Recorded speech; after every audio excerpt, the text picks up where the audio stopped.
Do you know how Chief Seattle's prophecy echoes through time? In an era of unprecedented environmental challenges, the words attributed to Chief Seattle resonate with a haunting prescience.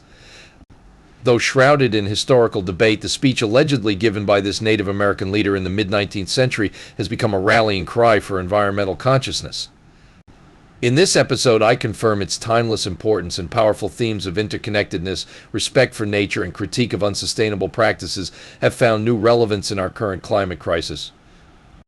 The speech, purportedly delivered in 1854 or 1855, emerged during a pivotal moment in American history. As the United States expanded westward, native tribes faced immense pressure to cede their ancestral lands.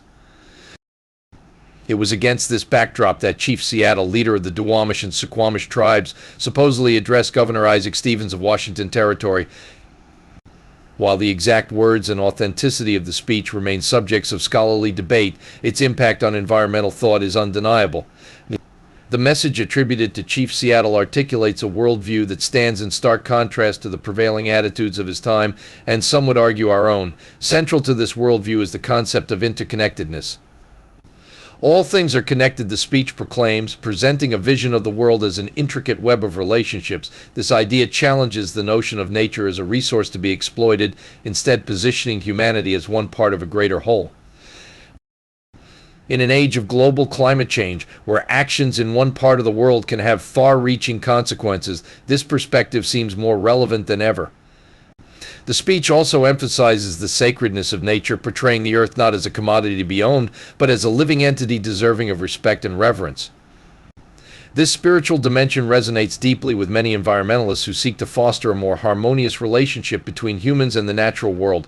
Perhaps most strikingly, the words attributed to Chief Seattle offer a searing critique of Western expansion and its environmental costs. The speech highlights the cultural chasm between indigenous peoples and European settlers, lamenting the latter's perceived disregard for the land. This critique finds echoes in modern debates over sustainable development and resource management. Over time, Chief Seattle's speech has taken on a life of its own, adapted and quoted in various forms. Its poetic language and powerful imagery have captured the imagination of environmental advocates, educators, and policymakers alike. It has become a touchstone for those seeking to articulate the ethical dimensions of our relationship with the natural world. As we grapple with the realities of climate change, the message of Chief Seattle's speech takes on new urgency. It compels us to reconsider our impact on the planet and seek more sustainable ways of living. This shift in perspective is evident in the growing demand for eco-friendly products and technologies that aim to minimize environmental harm.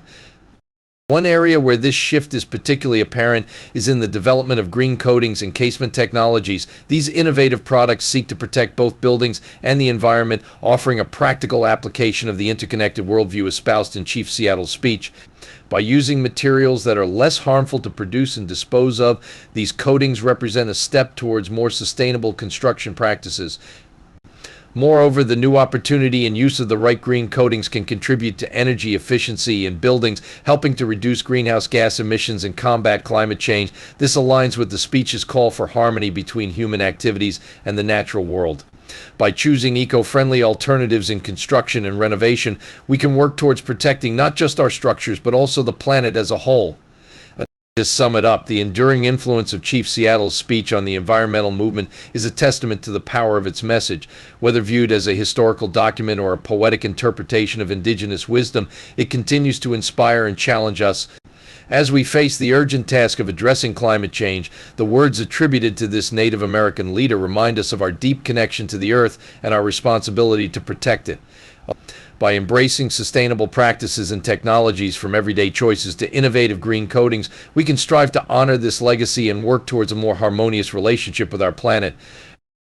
You may like this quote from Chief Seattle Suquamish and Duwamish chief, ecological and Native Americans land rights advocate. Teach your children what we have taught our children, that the earth is our mother. Whatever befalls the earth befalls the sons of the earth. If men spit upon the ground, they spit upon themselves. What are your questions about this episode? We are always here to help and excited to answer them. Thank you for listening, and see you on my next episode.